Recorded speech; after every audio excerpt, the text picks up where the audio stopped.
প্ৰথমতে আপোনালোকৰ চেনেলৰ জৰিয়তে আইৰাৰ নৱগঠিত ধুবুৰী জিলা কমিটিৰ ফালৰ পৰা বহাগ বিহুৰ ওলগ যাচিলোঁ।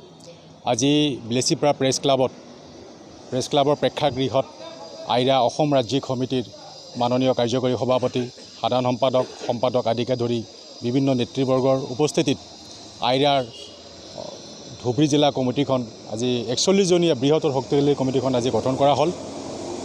অসমৰ সাংবাদিকসকলৰ যিটো সমস্যা, সেই সমস্যাবোৰ ৰাষ্ট্ৰীয় পৰ্যায়ত আলোড়ন সৃষ্টি কৰাৰ কাৰণে অল ইণ্ডিয়া ৰিপৰ্টাৰ এছ'চিয়েশ্যনৰ আজি ধুবুৰী জিলা কমিটিখন গঠন কৰা হৈছে। এইখিনিয়ে আজিৰ বৈঠকখনৰ মেইন উদ্দেশ্য আৰু লক্ষ্য আছিলে।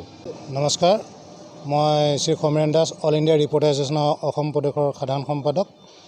আজি আমাৰ অল ইণ্ডিয়ান ৰিপৰ্টাৰ এছ'চিয়েশ্যনৰ ধুবুৰী জিলা কমিটি শপত গ্ৰহণ অনুষ্ঠান আছিল। আজি আমি এই শপত গ্ৰহণ অনুষ্ঠানটিৰ জৰিয়তে আজিৰ পৰা ধুবুৰী ডিষ্ট্ৰিক্টত আমাৰ অল ইণ্ডিয়া ৰিপৰ্টাৰ এছ'চিয়েশ্যনে প্ৰত্যেকজন সাংবাদিকৰ দুখ বেদনা লৈ আমি কাম কৰি যাম আৰু প্ৰত্যেকজন সাংবাদিকৰ যি সমস্যা, সেই সমস্যা আমি অল ইণ্ডিয়া ৰিপৰ্টাৰ এছ'চিয়েশ্যনে দূৰ কৰিবলৈ চেষ্টা কৰিম।